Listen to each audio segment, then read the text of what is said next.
welcome to the lockdown sessions. Good morning. Is it afternoon? It's afternoon now where you are. Yes, good morning to you. Now, you're over in Sochi, right? Yes.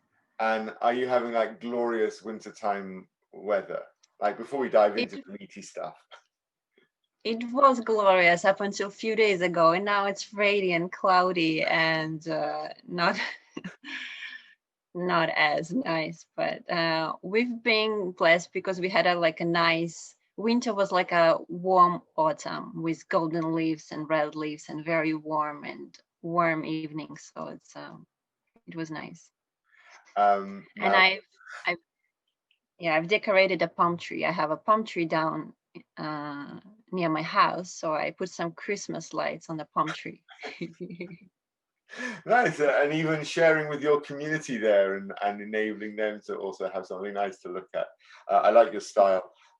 It kind of goes right to the very core of who you are and why we wanted you to come on these podcasts, because as a coach and speaker, around what totally enthralls me is this concept of sort of human essence in business, this idea of like the human leader, and not human as in, you know, the species that it belongs to, but human as in almost inferring that perhaps we haven't been that human, and now we need to. And so instantly in my mind, I'm thinking, that means how do I lead with compassion, for example? But you deal with this idea of human essence in business, so it goes to the core of leadership. Right. And I start these conversations always in the same way. So I'm almost thinking that we're going to dive almost straight into your topic, because I always want to know what people, based on where they're living, how they're working and operating, their own lifestyle, what have you observed and learned in the last 9 months when you look at the way we've all been adopting and dealing with this change in our lifestyle? Good question. Well, with this pandemic, I think it brought to the surface lots of things. And I felt like I observed people and leaders and managers, just people around me who struggled and people who soared. So I was wondering like why we have these people who were really finding these times difficult, and others who were facing the challenge and pivoting and finding new ways to move forward. And I think what, for me personally, what this crisis did and for others is like brought us close with ourselves. So we could see there was nowhere to run. It's like we were faced with our inner world, with our inner truth. And maybe some people liked what they see while others didn't. So that's what I observed. And then when we were faced with that, so like, well, where do we go from there? And it was interesting to see how all of this, all businesses and managers and leaders just started to talk about mental health and just empathy and listening, just very, very basics if you think about it. Yeah. But I always have the concern, maybe I'm overly cynical, but it will just be in this moment where we'll behave like that, and what will probably happen is at some point, not so distant in the future, we'll revert back to how we were. So my question to you is, as someone who focuses on that humanity, how can we sustain the behavioral change for as long as possible, so that at least there's a battle between reverting to the old style and maintaining this new adoption? How do we sustain it?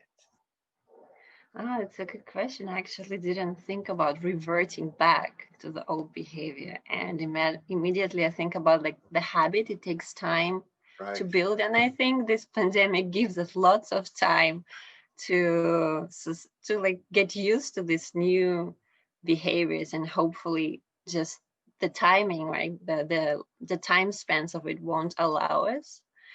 And possibly just by seeing the benefits we actually receive from just being human and embracing all these fundamentally human skills and abilities, just by observing and really seeing what value it brings, then people won't revert to the behaviors uh, we were accustomed to prior to the pandemic.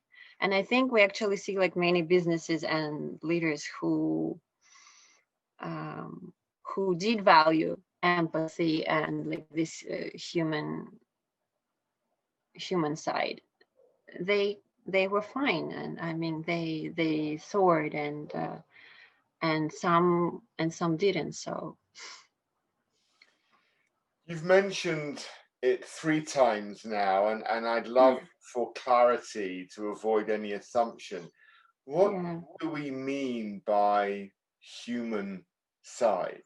What are we really saying? What we are saying is just fundamentally who you are, not what society needs from you or society wants you to believe, not the imposed norms, not the imposed behaviors. It's just who you really are, the authentic self, the truth of who you are. That is your essence. um, and I felt like there were recently lots of talks about humanity and how leaders need to do that. And again, there were lots of emphasis on the skills and abilities like leaders, for example, need to acquire. And all I'm seeing is that it's another layer. It's just, they're adding another layer to Completely. already there are so many pressures, and they're just adding another and another layer of how we should behave or how leaders supposed to be. And all I just keep thinking is just leaders are humans too, and just why don't we do the opposite actually and look inside and take away the layers that were imposed of how we should be, how we should behave, and just simply just go back inside in a way and look from inside out, not from outside in. So my focus was always on looking from inside out and bringing that truth of you to the world. um, Simplicity, right? Taking off the layers, taking the layers of what leader is supposed to do, how is supposed to be, how she is supposed to behave. It's just what is true to you and what can you do by being authentic. So Being authentic requires both self-awareness and the ability to expose yourself to being vulnerable. Not yeah. everybody's in that space, not everybody's comfortable there. Um, how do you encourage people to take on that level of vulnerability? Because accepting it's valid and could help is one thing. Being able to do it, especially when, if I've only ever been measured by results, and it's all about decisive decision making, and I hire and fire people and I give them feedback and I'm driving business, and then you're talking to me about, human essence and humanity, and just maybe rethink that, and who is that really? Do people want to look that deeply inside? mm, it it's not like I think you come to a leader and say like, look at your essence and be vulnerable. uh, Right, okay, so I'm not walking around with a banner going, Ellina, it's your week to be vulnerable. yeah. um I think yes, it's a multiple steps, it's a progress, it's like we can't go from one extreme to totally like being vulnerable. It's just slowly discovering what it means being vulnerable for them, for example, because I think being vulnerable, it means perhaps different things to different people, and seeing the value in that and the strengths in vulnerability and making people comfortable with that. And with making people comfortable with that, I think it's a progress of self-awareness, like you mentioned. For example, with coaching, it's people have these aha moments, but then important is what can you do with this moment to raise your level of self-awareness to progress further. And I think when people are empowered to raise their self-awareness, and once they raise their self-awareness, then they are empowered to see more clearly what next steps they can take to open up, to present more authentic version of themselves to the world. So for me, I see it's like climbing this ladder of self-awareness. And once you climb this ladder of self-awareness step by step, then you, with each step, you can open up more, you can see some things more, and it's you are empowered to do so, and you feel comfortable with doing so. I've always thought that, to find that balance between who I am and stand for, like what my values are, what are my belief systems, who am I, and then how I come across like one-on-one with somebody as a leader, or in a group of maybe 4 or 5 of us with my peers, or how do I look if I'm like with 300 people and I'm at the top layer? What does my lead, what does it look like? And for so long, I think that kind of humanity level that you referenced there was kind of seen as soft. And what I find really promising is that we're now in a time where what used to be soft stuff seems to be a critical skill for effectively building relationships and results in the future. And I'm not sure when the world changed, and I'm sure it wasn't this pandemic, but something shifted, it seems. I don't know if you notice this either in what you're writing or when you're talking with clients. Has something shifted that we're now suddenly talking about human essence in the workplace, and how do I leverage that in business and get into my authentic core? Those are soft topics. Yeah, but I think finally we don't call, we don't call them soft anymore. It's like they were somehow you're soft, they were considered weak or something, but now it's like basics, going back to basics, in a way. It's like how can we build up all these external capacities and competences and everything without basics? So I think like we are finally realizing that, well, let's go back to basics in a way. And because organizations are made of people, and people connect with people, and people influence people. So yeah, it's just going back to the most basic thing I think we all have in common. What got you interested in this particular topic? What draws someone towards exploring human essence and that link within business? Oh, well, because I've been, when I was in my bachelor's, I remember it was this period of Lehman shock. So I got to experience that. And I remember feeling inadequate of like being compassionate or soft or kind. And I remember like in my negotiations class, in a negotiation skills class, it's like if I were kind and trying to find win-win solutions, and being considerate of the other party, I was considered soft and unable to conduct negotiation. And I felt so inadequate, like, oh my God, how can I possibly survive in business if you have to be like cutthroat and hard and logical and reasonable and just like, and I felt like there is no place, absolutely no place for this warmth and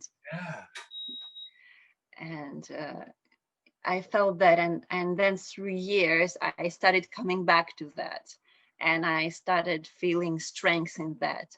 And when I finally found strength in that within myself, I kind of wanted to show that there is absolute strength and place for that in business as well. And it's not just there is place; it's absolutely necessary to make place for that. Because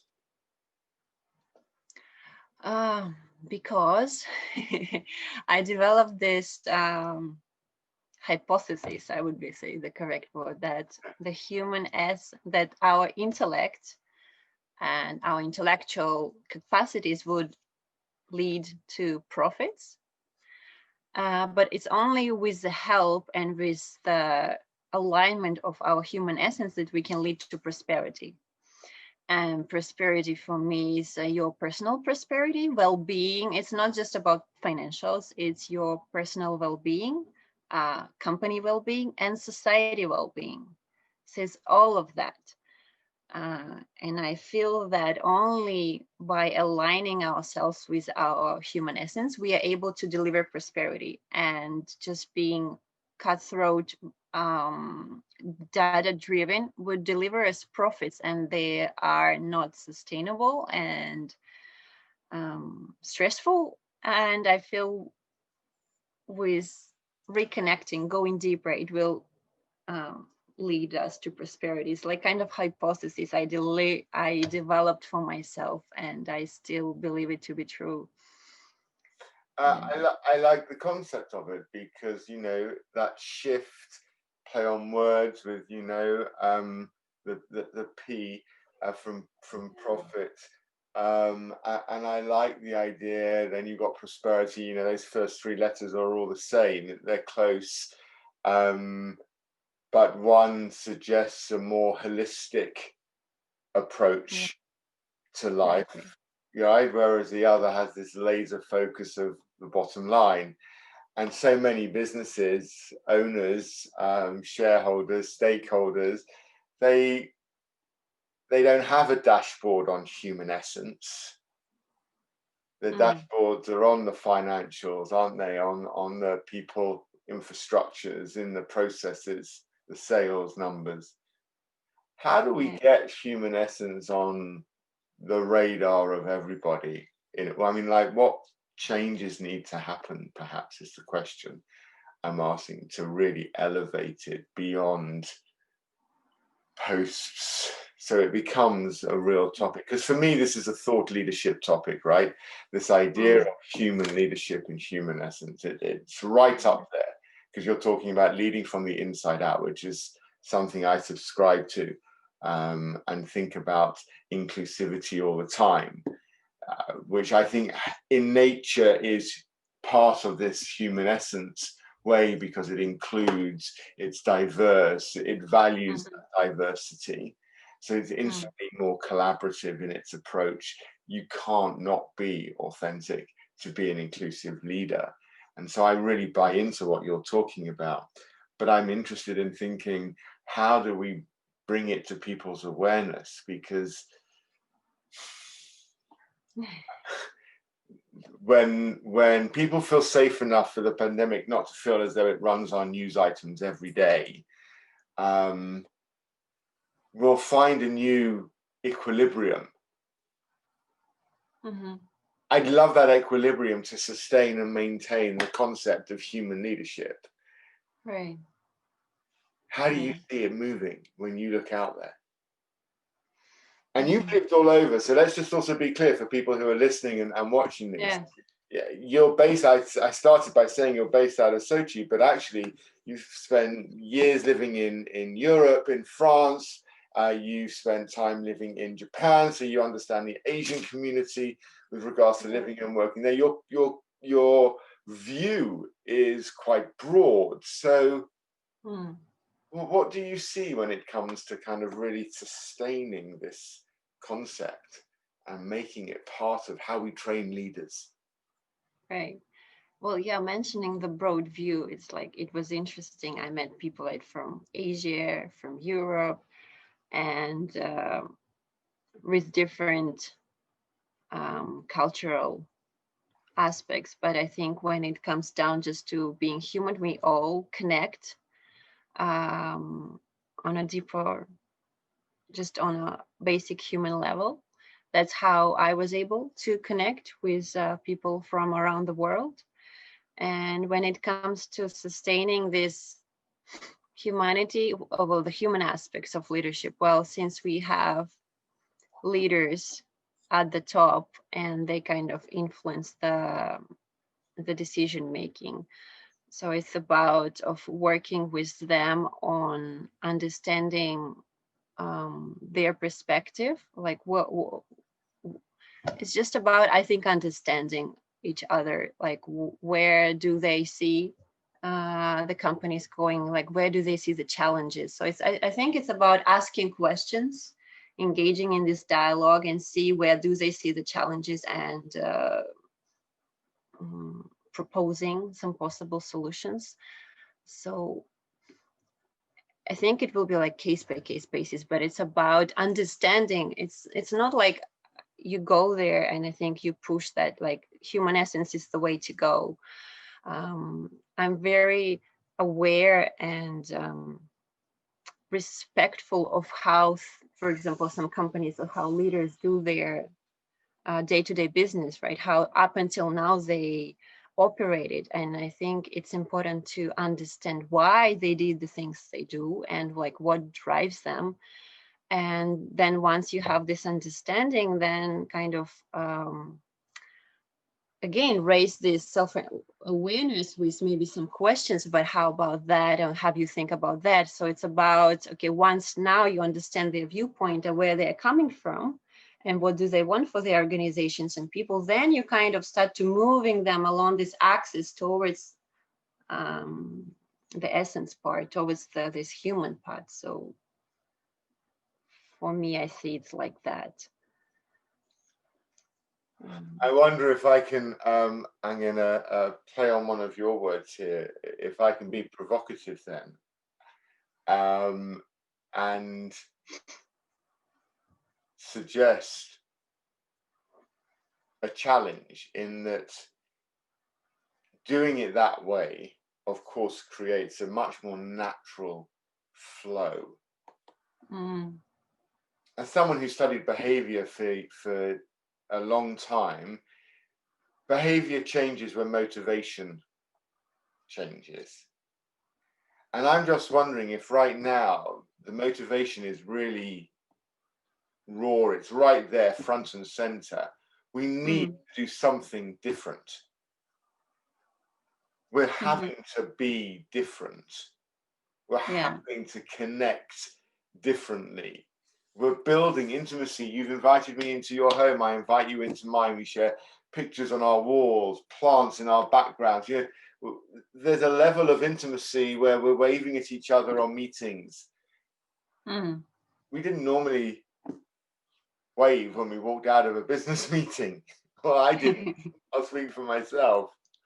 You know, I never stood up at the end of a business meeting and waved at people in the room with both my hands. But you see it all the time in meetings now, people waving at each other. Hiya, have a good day. And it's lovely. It's, you know, we're so disconnected, but we're actually connecting more. So maybe we shouldn't try and do it slowly. Maybe we should just put it right front and center. Come on. This is about being human. While it's still raw, while it's still there. Yeah. But people, but in this case, people are responding. People actually responding positively to that. It's like this crisis forced us to realize how much we miss people, and just hugs and waving and smiling and just all those things. It's just so out there and so raw. So it just is. It's just brought up to the surface the very things that we want and need, and while it's still raw and people are responding positively to it, yes, of course, I think. Shove it in everyone's face. With a complete lack of humanity. Come on, we need to look at this. Why can't you understand? So if I put myself in an archetypal leader's role where I'm driving results, I say to you, okay, I like the idea of leading from a humanities point of view. But what's the benefit? Because if we carry on doing what we're doing right now, we're still making results. So is the argument profit against prosperity, or is there more? Of course, there are more. I mean, I think, well, sustainability, how it's about sustainability, and it's just with any human behavior. When you have this why, right? When you have a deeper why, it's easier to sustain your behavior, like why you're doing this sport, why are you doing this thing. So it's about this why and sustaining it in the long term. So same goes for organizations and leaders, like why do they do what they do? What is the core reason behind it? Is it, if it's just for profits, then, well, how sustainable would be that, and how they can sustain their people? Like, it's about sustaining their people's motivation within the organization, and it's about getting everybody on board to drive this organization, and finding this common why that people can believe in and sign their name under, said like, yeah, let's do this thing. So yeah, it all goes back to the core, and going back to that core, it will make it just sustainable long term. And I think this pandemic showed us that it's about also human connection and how we miss it.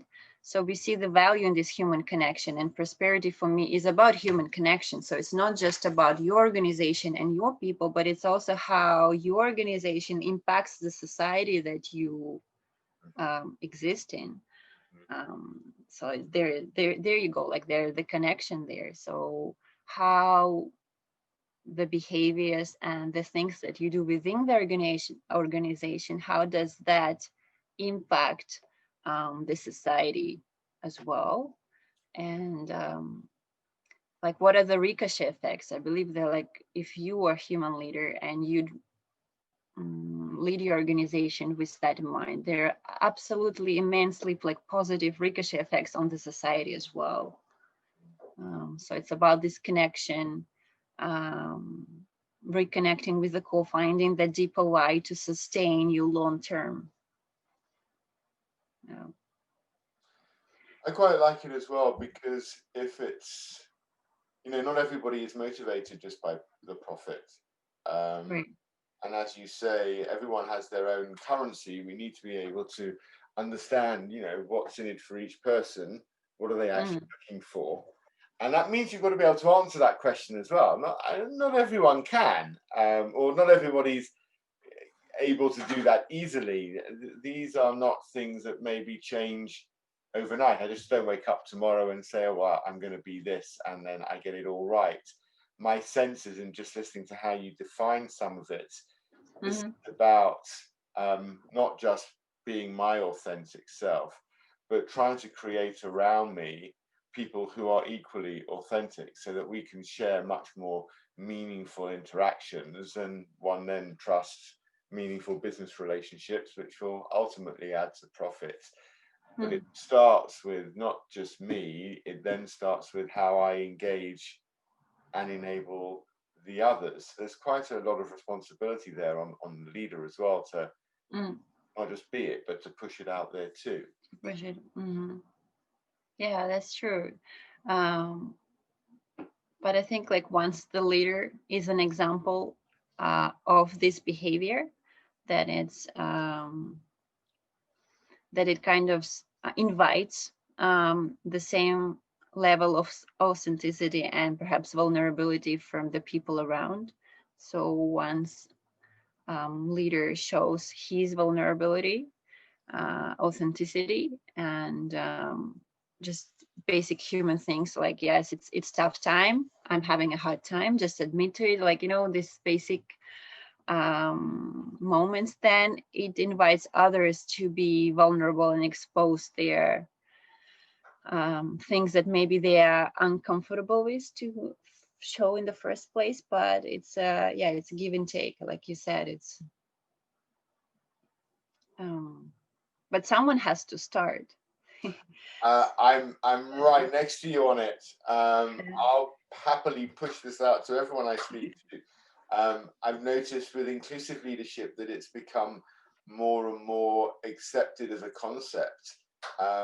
Collective leadership is another thing that I talk about, where we can really leverage all of the intelligence around the room, because I think it's harder working in matrix organizations today, where people have dotted lines everywhere and they're kind of responsible for parts on some projects. So they're in sometimes 3 or 4 different teams they could be working with. I think if you can create this kind of snowball effect where everybody is acting from the inside out, so that authenticity, I could imagine an environment where there's feedback is just a culture. It's how we operate. No one takes it personally. It's development. It's done from a good point. Coaching, development, celebrating successes. It almost feels as though all the leadership behaviors we talk about would be so much easier if I just found that kind of true human authentic. Or am I glamorizing it now? But did you find some in your work with inclusive leadership? Did you find how did you find these changes? Like, how did it go, and how did the organization progress, for example? Well, it's funny. I think it's a funny story. So we took a group of leaders away for 3 days on a workshop, and we're looking at inclusive leadership as one of the topics. So we've got 25 leaders, and it's a really inclusive group, right? So we've got 16 female leaders and 9 male leaders on the group. So really beautifully balanced. Actually, conversely to society, right? Because normally there wouldn't be equal female to male ratio on a leadership program, not in a European-wide grouping. So anyway, so we've got this equal group, and we're talking inclusive leadership, and I share with them some sort of musings and theories around what inclusive leadership can look like. Being cognizant, having courage, commitment, being inclusive, etc. And we had a really good, half-hour discussion on our tables in the main group to really unpack, what inclusive leadership looks like. And then I brought in, I had a bowl of, I've got some on my desk I've been playing with. I had a whole bowl of like little gemstones. And so I put around 3,000 gemstones in this massive bowl. And I invited everyone to come out from the tables and just to stand around in a circle. And I said, while I'm talking and just telling you this stuff around inclusive leadership, pass the bowl round and just take out 14 stones of any color. So they're all doing that while I'm talking. And then I gave them 5 minutes to find themselves in a position where all 14 crystals in their hand were the same color. No one had taken out the same color. So they may have had 2 or 3 pink ones, but they now need 11 more, 12 more, right? So it was incredible, right? We've just spent 30 minutes talking about it. I've just reiterated what we're trying to do with inclusive leadership. And then I set this task, and you got people ignoring each other. You got people not able to get in a conversation because someone's talking too loudly and not listening to them. Somebody's saying, well, I want this, and they're going, no, well, it's about what I want. And it's like everything we just talked about, you've completely forgotten. Like, So it's really hard, even like right there in the moment, because our most natural instinct, especially when we're put under pressure, and I gave them 5 minutes. So I've already, and I'm calling it out every minute, 1 minute to go, you know, I'm putting the pressure on them. As soon as this is for me human behavior, as soon as we're under pressure, we default to a type. And if that type, the most natural way we would behave isn't humanity, isn't that human essence piece, Right. we default back to, under stress, those, come on, you know, when's that going to be done by? All that humanness goes, all that, hey, how you doing today? What's on your radar? What are you working on? This, and we said 4 o'clock today. And it's just framing the way we would say something, but I just, that's my nervousness with it.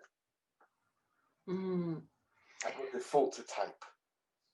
Yeah, the default type. Yeah, it's interesting. Like, yeah, interesting observation that under pressure, you don't have this luxury of going outside your comfort zone and exploring new ways, right, of behaving and of interacting and connecting. Right. Yeah, you default to your comfort zone, to what you've been accustomed to. And I know it to be true, because when under pressure, I know that I'll go much more direct. I become more decisive, and I need to always be mindful with people around me of what that looks like when my starting point is relatively decisive anyway. And actually being just mindful of that holds me back a little bit, keeps me, you know, just stepping back and going, well, okay, hang on a minute, just slow down, Brad. Or the people around me slow me down. Yeah. Leading from that, I'm quite used to. I know leaders who are brilliant at this kind of inclusivity, humanity, compassion. Why did we stop leading from the heart then?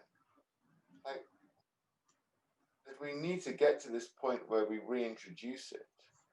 When did we stop?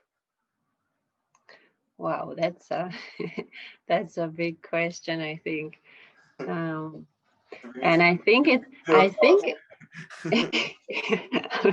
let me go back in history, but no, I don't think it's like a specific point in time, like the turning point. But again, yeah, it was this continuum that we kind of little by little start to let it go and build up other things and forget this human side of us. So it's a matter of kind of, okay, let's go back and see what we forgot but was there all along, right? It's not like it's interesting, it's not like we are building up a new skill, right? It's something already inherent to us. It's inherent to our nature. So it's actually very interesting to see this little, it's absolutely inherent in who we are. It's not like we are learning to work on a new computer or like with AI technology. It's something natural. Yeah. So how something so natural and so inherent can be so difficult to to bring about?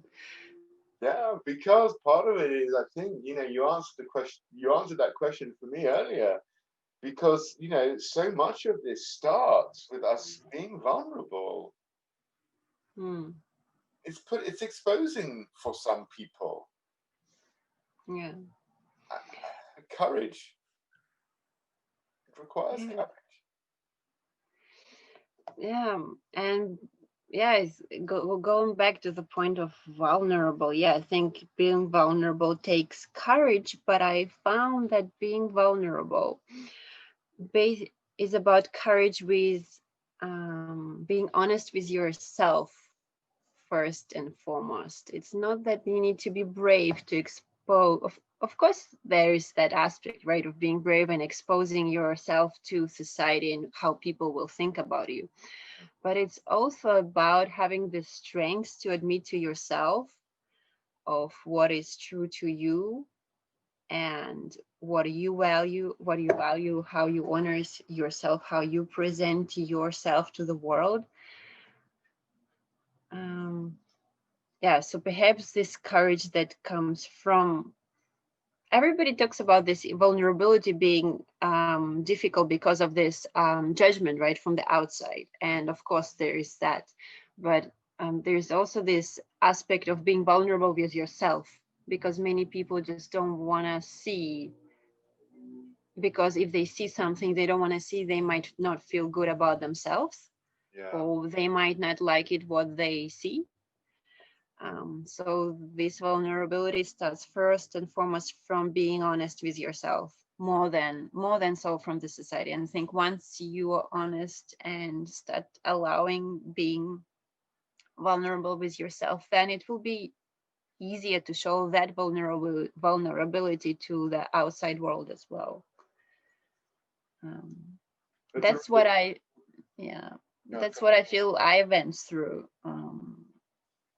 Once I kind of started realizing who I am and being comfortable with that and accepting that and loving that and just find strength in that, then it was not a problem for me to show that to the world, because I was comfortable in my own skin. I was comfortable with being vulnerable with myself. And then presenting that vulnerable version to the world was not that much of a struggle really for me, um, to yeah, be because honest. it starts from the point of you getting used to it and accepting it, and Mm. so leading with humanity with yourself, uh, Right. and then moving from that to talking about it with other people. Because once you have a purpose, I think you mentioned it before, when the why is really there, it's so much easier to go to market because Mm. you have something that drives every day, and it's that kind of inspiring backdrop that every day gets you out of bed. Mm. What is it I'm doing this for? The why. Um, Mm. maybe it brings us full circle as we move into a new year. Although this is going out already in the new year, we're recording this just before the end of 2020. The strangest of all years, and it's so different, isn't it? Because where you are, the rules are slightly different to where I am. um, Yeah. and it's hard to kind of, we're all out of sync with each other all over the world. At the beginning, everyone was kind of going through the same stuff at the same time. We're now all at Mm. different phases. Um, Mm. uh, can humanity and that human essence that you talk about, can it make what's going on easier? Can it make the disconnection that we feel from human beings easier? Can we show this level of humanity in the virtual world? That can it exist in our little box of Zoom as we look at each other, you know, across the web? Oh, yeah. Virtually, you mean? Mm. Uh, It seems like yes. a closeness created Yeah. that I just wonder, Yeah. yeah. Yeah. Now I think about, yes, why not? It's not, of course, the being in the same room helps, because you have this eye contact and energy and many other things. But besides the physical aspect, there are so many other aspects of vulnerability and just being connected and just talking and listening. You can do it on Zoom, you can do it virtually. Just connecting with each other, not for the purpose of accomplishing something, but maybe connecting with each other just for the purpose of listening and understanding each other, then of course it's possible. If we are not so result driven, and if we connect with each other sometimes just to really see what is going on with that person and what is behind the results that they need to deliver, behind the task they have, who is that person, and just listen and understand. And then, of course, I see that happening, the connection. I like your point about listening and understanding. I think if we listen with the intent to understand, already we would raise that kind of human leadership up 2 or 3 notches, rather than listening with the intent to speak or give direction. Actually listen with the intent to understand, to genuinely understand the space that someone else is holding in any given moment, is already a more human way of leading. It's interesting, isn't it, that we look at that word when we say a more human way of leading, we're actually giving ourselves permission, aren't we, to go back to what is core to us, which is leading from the heart, not just the head and the number. Right, exactly. Yeah. I think there's hope for all of us if we just tap into that.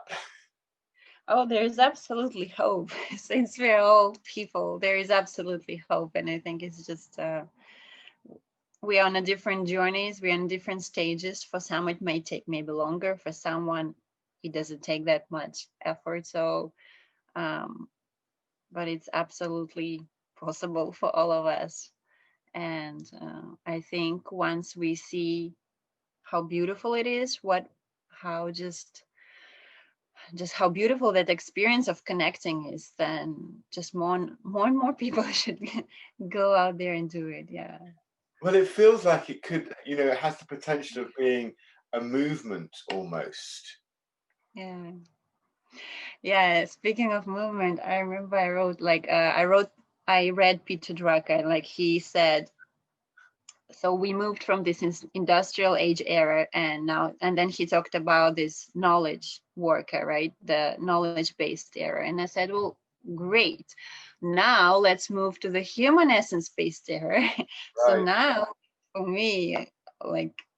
me, now we are moving finally in this human essence based era. And now finally everyone talking about it. So yeah, let's capitalize on that attention that human essence is getting and bring it out. I'm going to use that as the title for this episode. Human essence, bring it out. I think that perfectly rounds us up. Ellina, thank you so much for coming on.